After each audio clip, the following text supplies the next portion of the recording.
Hello అందరికీ. పూలు కట్టడం అనేది ఒక అందమైన కళ.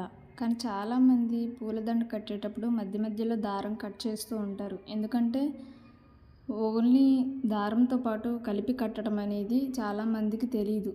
మధ్య మధ్యలో అటాచ్ చేస్తూ కడుతూ ఉంటారు. అలా చేసినప్పుడు దారం పూలు పెట్టుకున్నప్పుడు మధ్య మధ్యలో తెగిపోయి కింద పడుతూ ఉంటాయి. కానీ అలా అవ్వకుండా పూలు కట్టేటప్పుడు దారం తెంపకుండా కంటిన్యూగా ఎలా కట్టాలో ఈ వీడియోలో చూద్దాం. ఫస్ట్ ఒక దారాన్ని తీసుకున్నాను.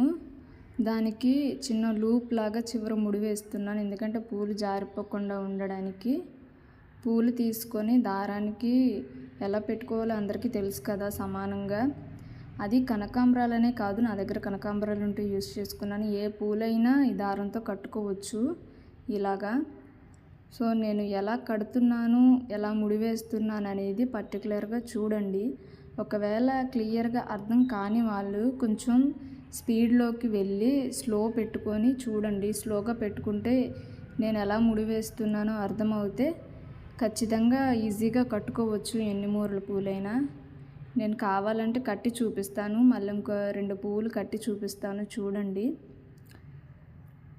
అర్థం కాని వాళ్ళు బ్యాక్కి వచ్చి మళ్ళీ చూసుకోవచ్చు. స్లోగా పెట్టుకొని చూసుకోండి, లేదంటే వీడియో చూస్తూ ఒకసారి కట్టడం ట్రై చేయండి, ఈజీగా వస్తుంది. ఒకసారి కట్టడం ఈజీగా వచ్చిందంటే ఏ పూలైనా ఈజీగా కట్టుకోవచ్చు. క్లియర్గా చూపిస్తున్నాను నేను, ఒకసారి క్లియర్గా చూడండి.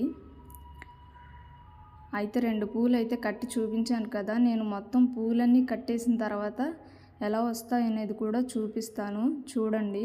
పూలు మొత్తం కట్టేస్తాను ఇప్పుడు.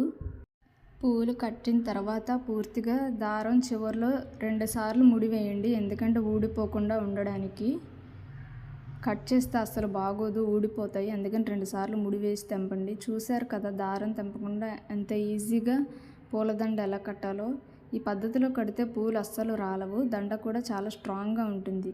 మీరు ఇంట్లో ఒకసారి ట్రై చేసి చూడండి. ఈ వీడియో నచ్చితే లైక్ చేసి షేర్ చేయండి. అలాగే మన ఛానల్ని సబ్స్క్రైబ్ చేసుకోవడం మర్చిపోవద్దు. ఇంకా మన ఛానల్లో ఇలాగే ఇన్ఫర్మేటివ్ వీడియోస్ చాలా వస్తూ ఉంటాయి, మిస్ అవ్వద్దు. Thanks for watching.